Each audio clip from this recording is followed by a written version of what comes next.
What is going on, everyone? It's time for a little bit of some pre-Japanese launch action. I didn't think we were going to get some access, but we do. And I want to bring to you the tech tree and everything coming for this Japanese civilization here. So I'm going to start off with the first and foremost of everything is that the commoner here for Japan is effectively a Greek villager. In all intents and purposes, it builds the same. It gathers the same. There's no downside for being on wood or being on gold or anything. It's very, very similar. However, the big difference in the economy here for the Japanese is this unit here. This is the Miko.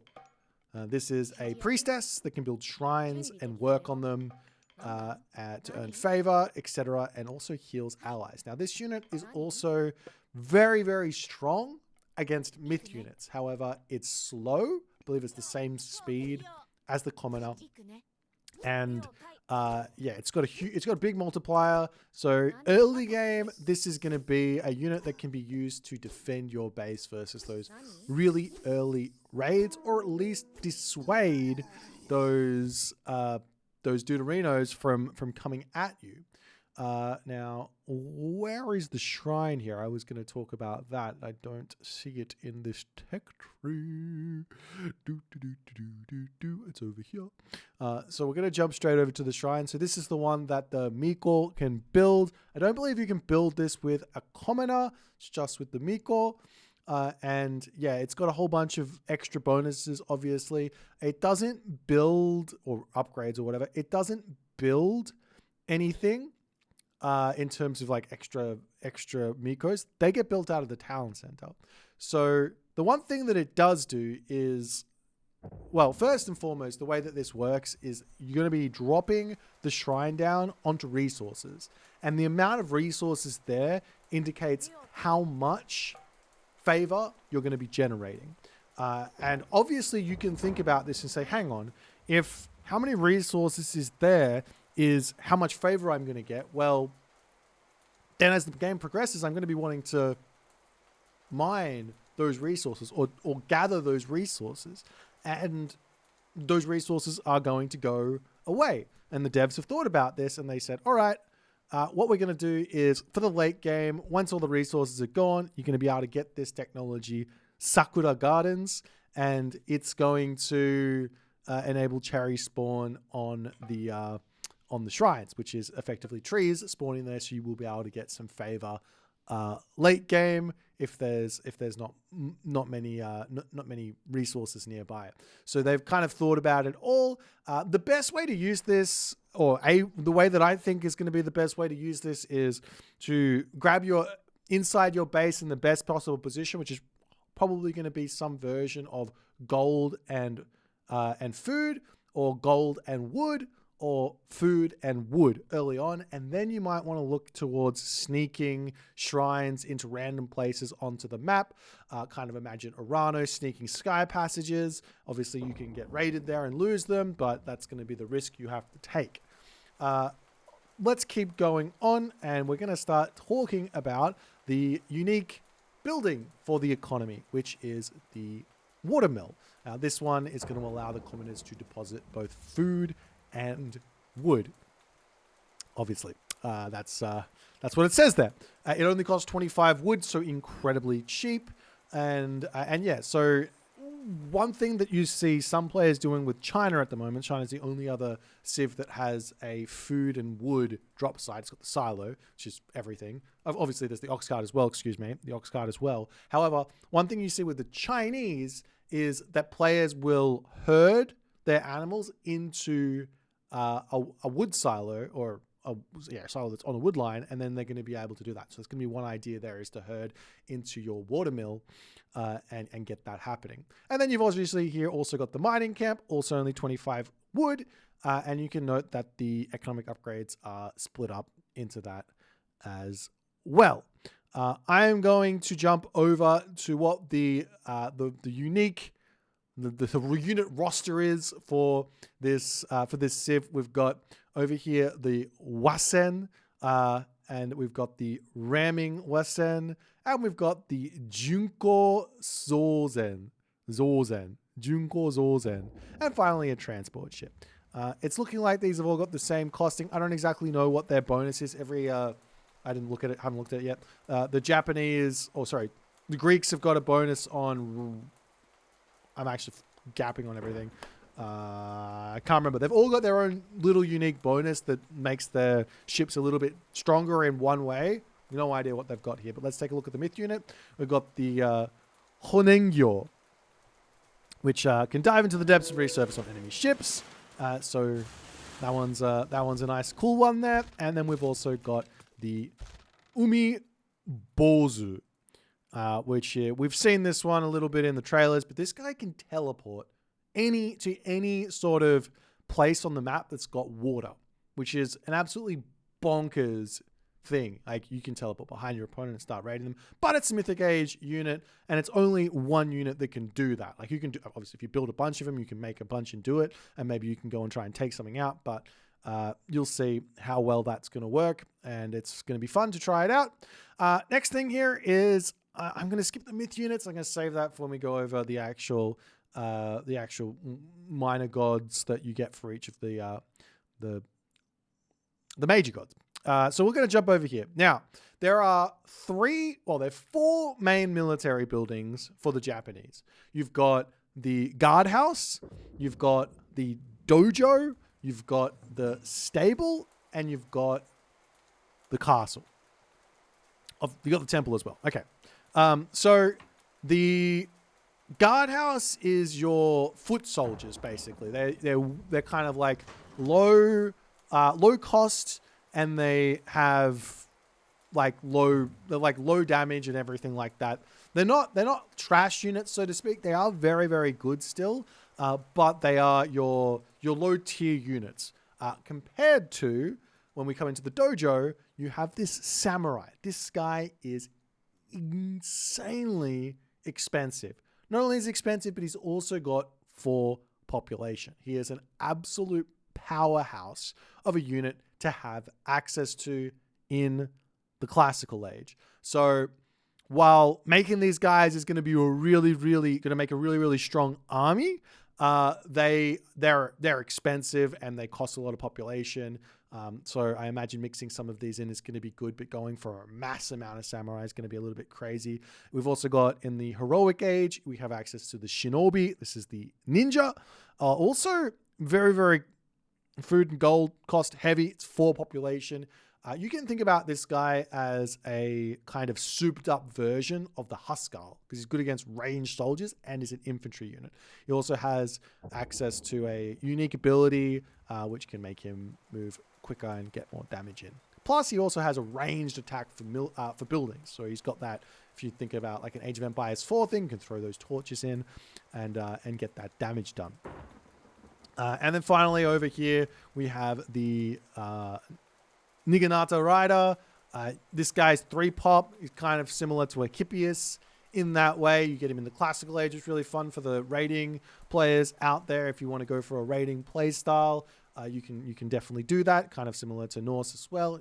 Greek, the Egyptians, the Chinese, and the Atlanteans don't have that classical age horse. So this is going to be nice to have that raiding play style there if you want to go for that. And then we finally have the horse archer in the heroic age. Kind of similar-ish to a chariot archer, but it's got less range. However, I'm not going to get into that yet. I'll explain it when we get to the myth units. So less range. It's got, I think it's, off the top of my head, I can't remember, 5 point something speed. So yeah, it's still very, very strong. And then finally, we've got 3 heroes here that can be just manually trained. They don't require the prerequisite of a Yumi archer to get the Bushi out. You can just build the Bushi. You can just build out the Ona Musha, and you can just build out the Daimyo if you want heroes. Now, this, for me, on first look, means that early game life is going to be really tricky for the Japanese. You have to, unlike Norse, Egyptian, Greek, The Atlanteans are kind of similar in this regard, so we'll get into that. Why what you understand why. And Chinese, all of these gods can get a hero out very, very easily from their temple to defend any sort of early myth unit pressure. Whereas the Japanese do not have this. Now, they do have the Miko, which I was talking about, can be a bit of a help early on. But they, in order to get a hero out to defend against early myth unit pressure, you either have to use your own myth unit to defend that, or you have to shoot up a dojo and then invest a huge amount of resources into the Onomusha to get that one out, or you got to get up a guardhouse and get the Bushi out. And both of these are quite costly. I mean, 60 wood, 50 gold isn't that much more than the Yumi Archer, but yeah, the Onomusha is expensive to get that one out to defend against those early myth unit raids. Not only that, you don't have a speedy myth unit, hero in the early game. In the heroic age, you get the Daimyo, which is quite quick. But yeah, so you're not going to be able to, it's going to be a tricky thing to deal with myth units in the classical age is my thought. So you're going to have to build really well and work out how to defend those. But I do believe there are tools there. And then finally, we've got the castle here. And like the Greeks, you get access to siege from this castle. So you've got the Oyumi, which is a ranged siege weapon. It's kind of similar to the crossbow from the Chinese. But it does have a very interesting characteristic. I'm not sure it's written here, so I'll have to show it to you guys. But it will be able to pierce through units that are sitting in a straight line. So very, very wild, crazy, strong siege unit here against units. It's also fine against the buildings as well, but it's not. That's actually not its main purpose, which is wild because, you know, well, how are you going to kill off buildings? Sure, you can use this to kill them off, but realistically, you actually want to use this Onmyoji, which is another hero for the Japanese sitting in the Mythic Age. And this guy is absolutely bonkers. Devastating sorcerer, hero capable of powerful magic, strong against buildings and myth units, can heal allies. Yeah, this guy is absolutely bonkers. Huge damage to buildings. I think he's got an AoE attack as well. So yeah, he goes really, really strong. So that's the unit roster there. Those are all the important buildings. Obviously, you've got the market, you got the armory. You do have access to guard towers, so not like the Norse. You go all the way up to guard, which is going to be nice. So you can get some really nice defenses in there. And yeah, so let's move over now to god powers and these gods here. So we'll start with Amaterasu, who has got the economy and the samurai. So you're going to be getting, I think a lot of you guys might know this. This has already kind of come out in a lot of Twitter posts, but earns an increased gold trickle with each Bushido tier. A samurai and Onnomusha earn 300% more XP outside of combat. Shrines increase the content of nearby resources up to 150%. What that means is placing a shrine down onto a resource will increase the amount of resources inside of that. So if you drop a shrine down on your starting gold mine, for example, with this god, you will end up having a lot more than that, starting at 3,000 gold. It's really, really useful. We've got the samurai and Onnomusha, which regenerate hit points 2 times as fast in 2x faster in combat.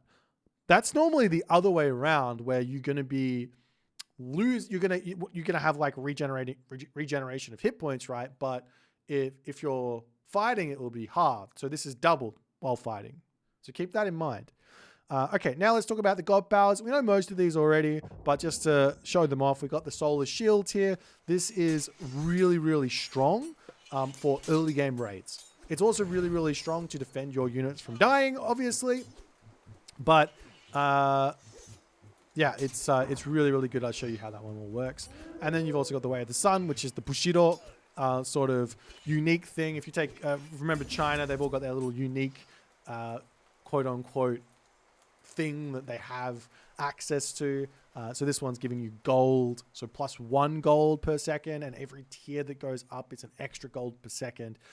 So this is quite a lot of gold that comes in. I think there's, from memory, 1, 2, 3, 4, 5 tiers of Bushido. So I think you can get plus 5 gold a second. So it's not crazy amount of gold, but it's still going to be really, really helpful. Well, let's go through this and I'll give my prediction of how these gods are going to play. So we do have Ame no Uzume, which is going to have access to the Goshin Boku, which also gives you this little weasel here, the Kamai Tachi, excuse me.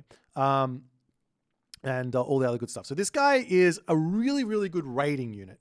So you want to be effectively running this guy in and combining it with the Goshin Boku to try and get as much damage you can, lose the weasel, and then you get that weasel back for free a few seconds later out of the Goshin Boku at your main base. You then go raid again. So it's just going to be pain upon pain upon pain that your opponent has to deal with. They have to constantly be aware of this.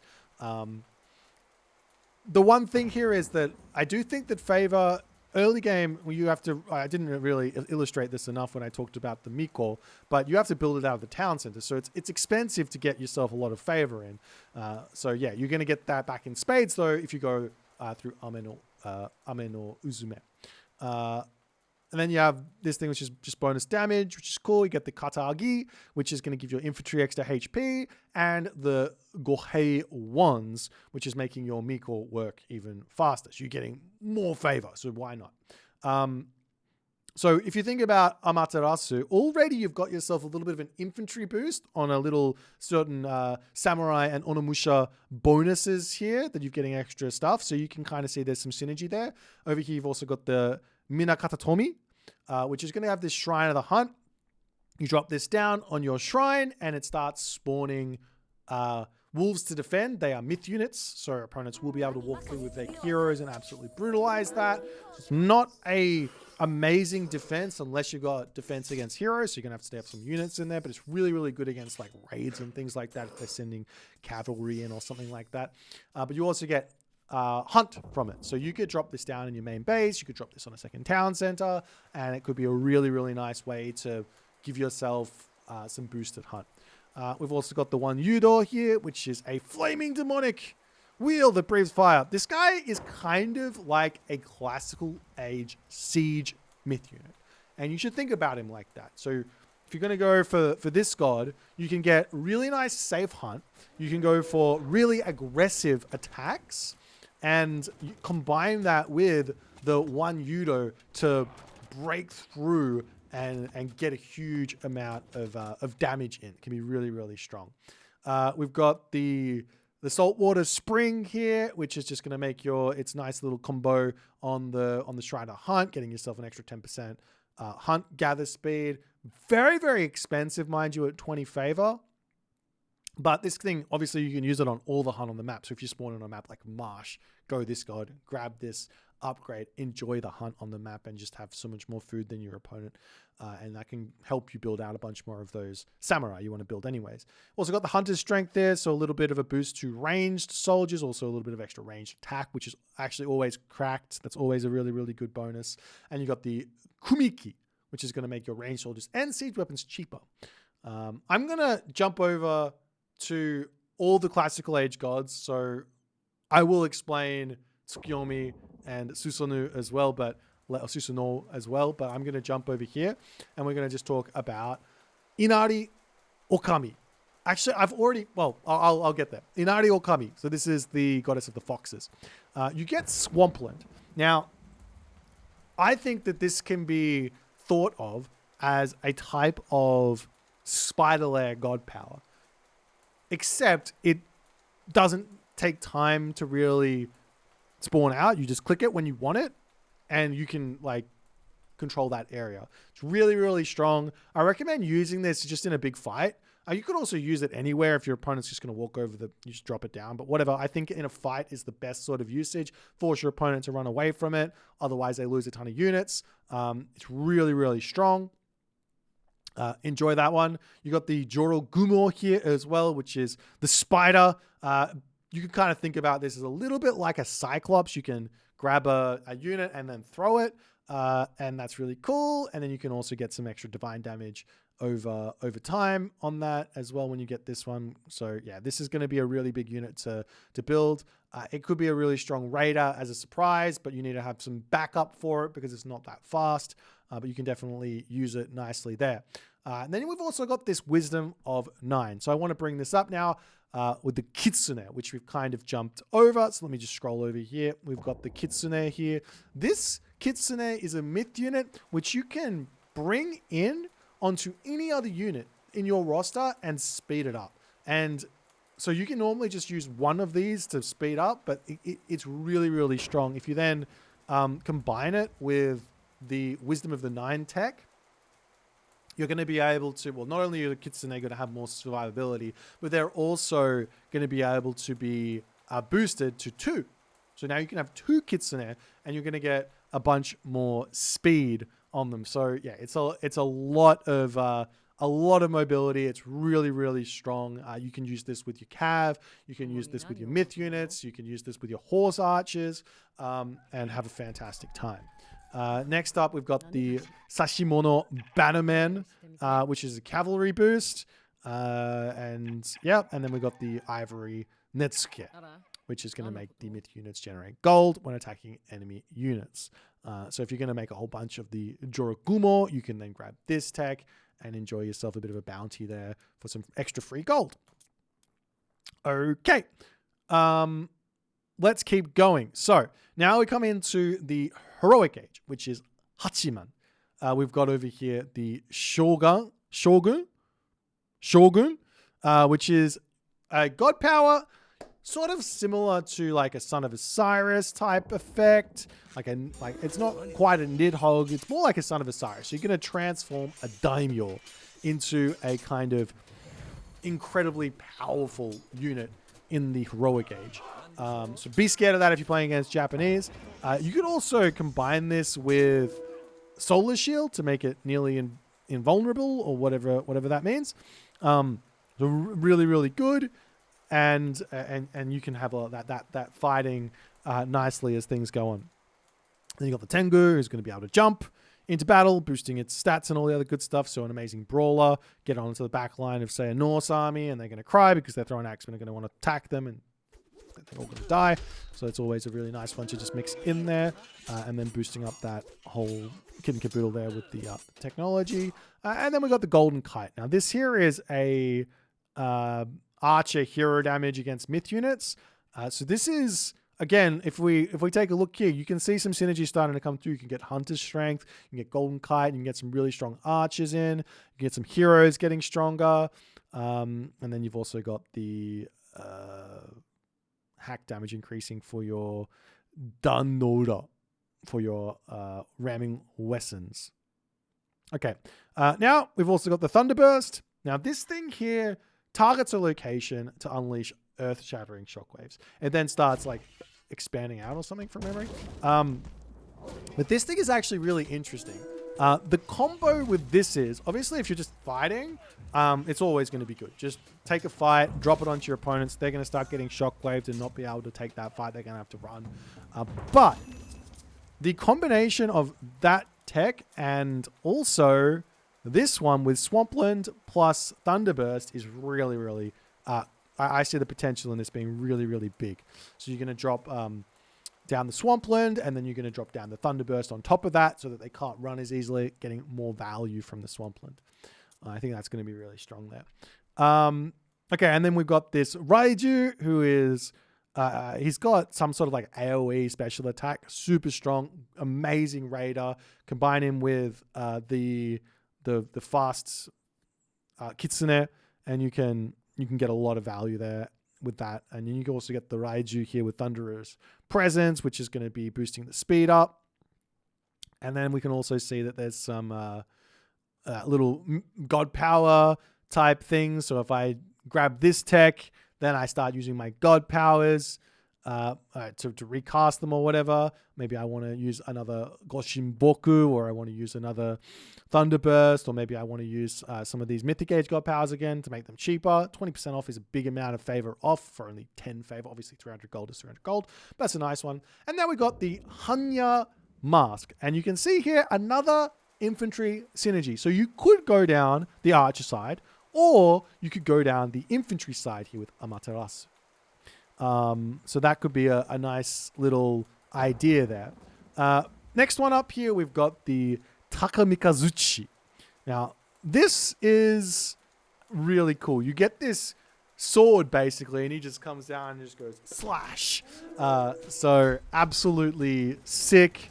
You're getting huge damage. It's a big damage spell, and your opponent's gonna have to split their army nice and quick to dodge it. I would probably recommend just going into spread formation if you see this and just running, and then the slash will hit less of your units. It also does some good damage to buildings as well, so you can't really dodge that, but still. And then we've also got this Asura, who is absolutely bonkers. This guy is really, really strong. Huge cost though, 30 favor, and a bunch of food and gold to boot. You've also got the technology here to make them attack a little bit faster. And then you see another synergy here for the infantry. So you can definitely see potential to just go infantry on infantry on infantry with this god Amaterasu. Sumo training, plus 20 hit points, also getting bonus damage versus buildings. So all of a sudden your samurai or whatever can just start taking stuff down. Your ninjas can take some more stuff down there as well. And then there's another tech here, 10 fist sword to make your samurai even stronger. Which sounds crazy as well. It also adds 1 to masterless sword spawning upon death, which is cool. And then you've also got the Sojutsu, which is going to make your Yari spearmen even stronger. So there's potential here if your opponent has some sort of like ridiculously strong late game cav, you can grab that tech and deal with it nicely. I feel like I skipped over something. I skipped over one. I'm sorry. We got the Spining Gust here inside of Fujin. This tech is so cool. You can basically use it to move your units or your opponent's units across the map. Anywhere. So you've basically got yourself kind of a teleport spell on any unit you want, or any units you want. So think about however you want to use that. Now we've got the Oni. Now this guy is kind of a sort of like I would say a variation on the Mountain Giant to some degree, but has a lot of other like little unique perks. And then you can get them being even stronger. I can see some sort of combinations there with Spining Gust and Oni and things like that. You've got the Oni Mask here making myth units stronger as well, so you can combine that all up. And then you finally get Gale's Fury, making your cavalry faster by 5%. Not a crazy amount, but 5% is still a lot, considering you've also got Kitsune. And then also makes their melee attack interval go down, so they're going to be able to attack faster. All right, so let's keep going on to the Mythic Age. So we already talked about this one. And now we've got ourselves Okuni... Oh, God, that's hard to say. Okuninushi.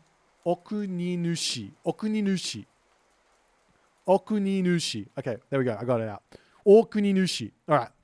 We got the Sacred Gate. Now, this god power, this god power allows you to use the same god powers again for free. So, say you go Ame no Uzume into Hachiman into Okuninushi. All of a sudden, we get access to a second Goshinboku. So our myth units are just never going to die. They're just going to keep coming back in. We then go ahead and just get another Shogun, another Daimyo. And we also get another solar shield for free for our daimyo there, for our super dude. So really, really strong. And then you could possibly also go into these guys, which are the Onmuraki, which are the most crazy good raiding myth unit, flying myth unit that you're going to be able to see. And you're just going to be able to go crazy. Don't care about losing it because you've got the Goshinboku. And you're going to have a good time there. Also got some extra speed here for the Onmuraki and the Wretch, which is Onmuraki and the Wretch. And and then we've got the Divine Prefecture, which is going to make buildings training research rate 60% faster. Might seem a little bit underwhelming but 60% is a lot. Researching 60% faster is also a lot. You could go in for this immediately in the Mythic Age and then get all of your technologies in a flash. So you can catch up really quickly if you're behind on the Mythic Age. That's going to be nice. And then finally, you've got the Mechanical Artisans, which is making the Oyumi do bonus damage by 50%. Now, you guys might look at this and go, oh man, it's just boosting up my siege weapon. Not that good, right? Wrong. Just double check this guy. Piercing damage. So that's like multiple hits of damage going through. So you can definitely use that and have some success. And then we've got ourselves the Watatsumi. We've got Dragon Typhoon here. This is going to be a Path of Destruction. Absolutely chaotic god power. Going to kill everything basically in that area. So you just have to sort of take it, run, and then rebuild. You've also got the Shinigami, who is really cool. You lose him, you get another one. You lose that one, you get another one. Obviously, they go back to your temple, but you just, go send them back into the fight, and they actually get stronger as they start to get closer to their death. Also has the Eternal Haunting, which adds 1 vengeful Shinigami spawn upon death at the temple. Over here, we've got the Seaside Infiltrators, and Watatsumi increases Shinobi speed and allows them to become temporarily invisible. That's kind of cool. So you're going to be able to get some surprise attacks in there. I'm going to have some fun with that one. That one's going to be some interesting late game sort of possibilities there. And then you've got the Onmyodo, which makes these hero dudes that are already insane do even more damage. And finally, we've got the Asymmetrical Bows, which makes your Yumi Horse Archers do bonus damage, extra damage and extra ranged attack. So Mythic Age. Generally, these Horse Archers sort of fall off in the Mythic-ish age unless you got massive tempo.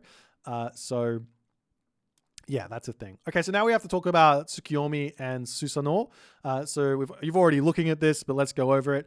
You've got the cavalry getting stronger and the shinobi also getting stronger. You've also got each technology research grants Bushido, so the more text you research, the more Bushido you get. And then you advancing to the next stage is also 25% faster because why not? And then finally, a free kitsune appears at the temple each age. You've also got the new moon tech here, or god power here, which you could use this in 2 ways, I would say. Either you want to drop it on the temple, nice and, whenever your tech or your timing is going to be aimed at, you've obviously got faster advances. So that's basically just here, have a faster timing. So you could either drop this really early, get a nice quick classical age in, drop it on the temple and start making Kamaitachi. You can come... How do I say that? Yeah, Kamaitachi. Or you can come over and just do this one and start making the Juragumo. Or you might even make some Kitsune if you want and start trying to take advantage of the Ivory Netsuke. Or you can do a fast heroic and then go into Tengu. You can go into Oni and try and use this Smiting Gust as an idea. Or you can wait until the Mythic Age and then drop it on your temple and just have access to everything.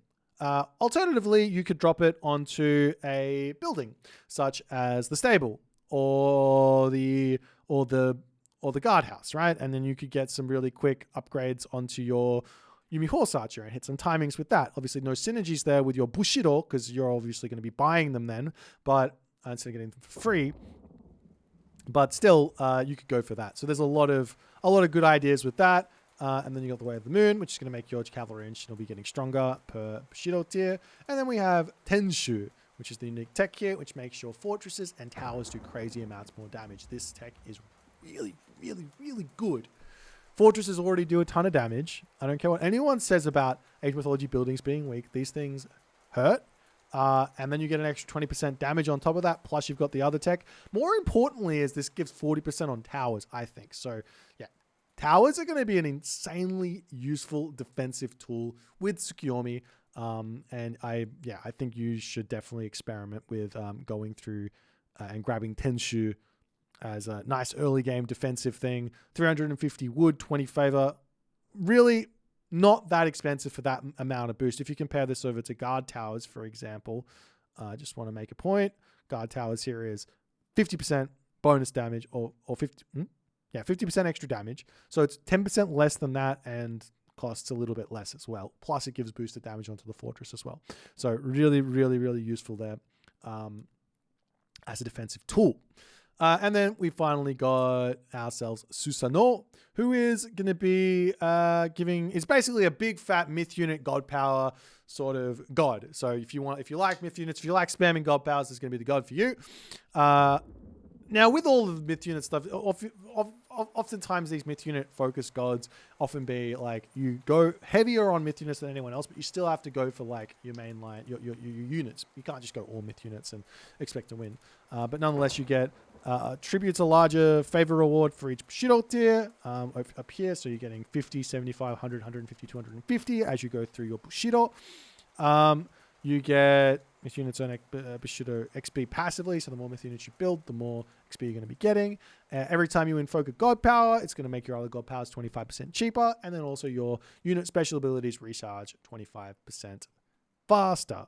So, unluckily for Susanoo, he doesn't get access to this guy. I would be like so in for spamming out some Kamaitachi with the Goshin Boku and then using that multiple times, right? So you'll drop this Kusanagi, I would say, basically on cooldown in any sort of fight you have to like Shockwave. It's very similar to, it's more of a skill shot than the Shockwave, but it's very similar to Shockwave from Aranos.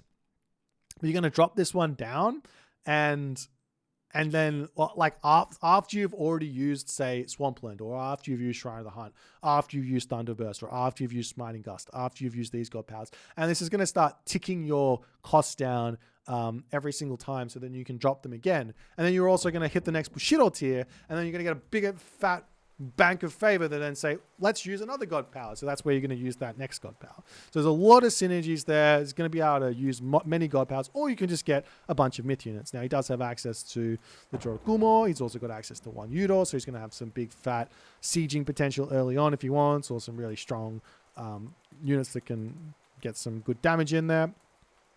Alternatively, going and saving up for a whole bunch of Raiju makes sense, or a whole bunch of Oni, or even saving up that favor completely, just not spending it, trying to get to the Mythic Age, and then just making an army of Asura, because why not? Because they're really, really strong, or an army of Shinigami and enjoying that. So, yeah, there's a lot of options there with the Susanoo for those myth units. So, yeah, that's that. So I think the way that I see this is Amaterasu is probably going to be more of a one base sort of defensive turtley powerhouse that if you try and boom against will just be able to push through you. And if you try and one town center against this and try and punish it or try and attack it, it's just going to be like, I'm really, really enjoying this one town center game, right? So either way, like I'm feeling like one town center sounds like a good idea with Amaterasu. The two town center and sitting there while trying to fight as much as you can in the classical age and with as many samurai as you possibly can also makes sense. So maybe going that way, especially with this Shrine of the Hunt to help you out. So those are like the two kind of big ideas, I think, with this god.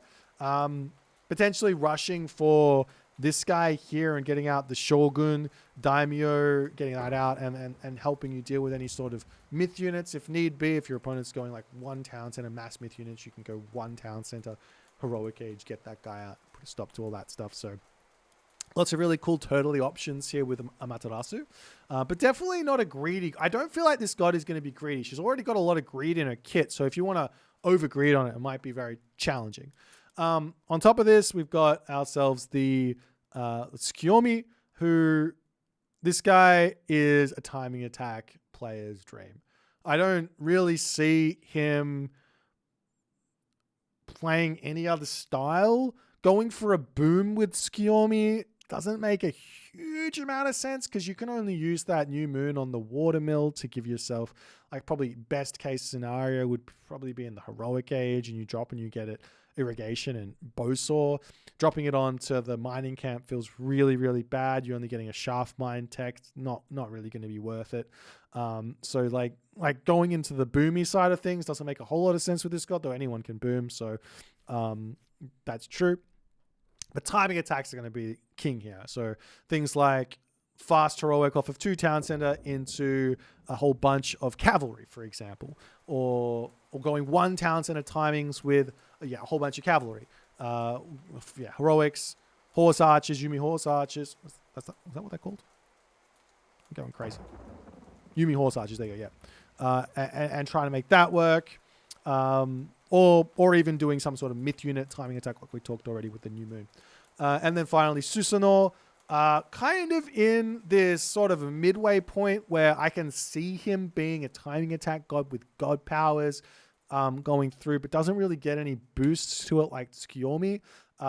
And while he doesn't have the kind of defensive capabilities and desire to stay in the classical age for a long time, like Amaterasu, I do think you can still do that. And then you're going to be able to get a whole bunch more god powers, like, for example, a second Shrine of the Hunt to keep playing Turtley, or a second Swamp Shrine to take out all your opponent's units when you get that next tier of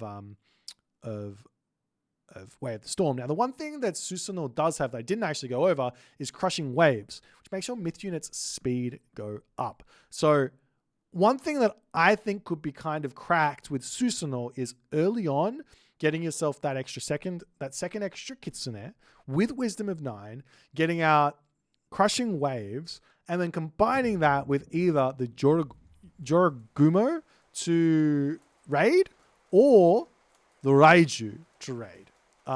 I don't think that this synergizes all too well with, say, the one Yudo, who is just going to be a siege weapon. You're going to need to have units there to siege. It's not going to be going around raiding. Don't think it works that well with the Oni, though I do think that you've still got that Gale's Fury for Cav anyways, so you're going to probably go this guy if you want to make the Cav.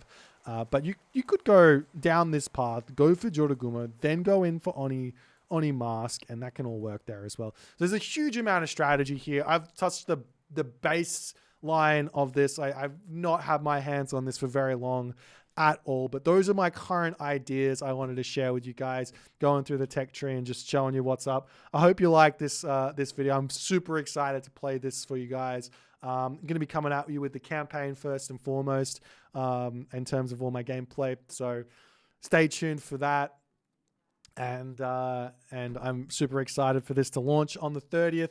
It looks really, really cool, and it's going to be a lot of fun. So, yeah, leave a comment for anything that I missed out that you're interested in. I definitely missed stuff all the time here. So, yeah, leave a comment for anything that I missed and what you're most excited to try out. What god are you guys going to main? My name's Boit, and I'll see you guys in the next one.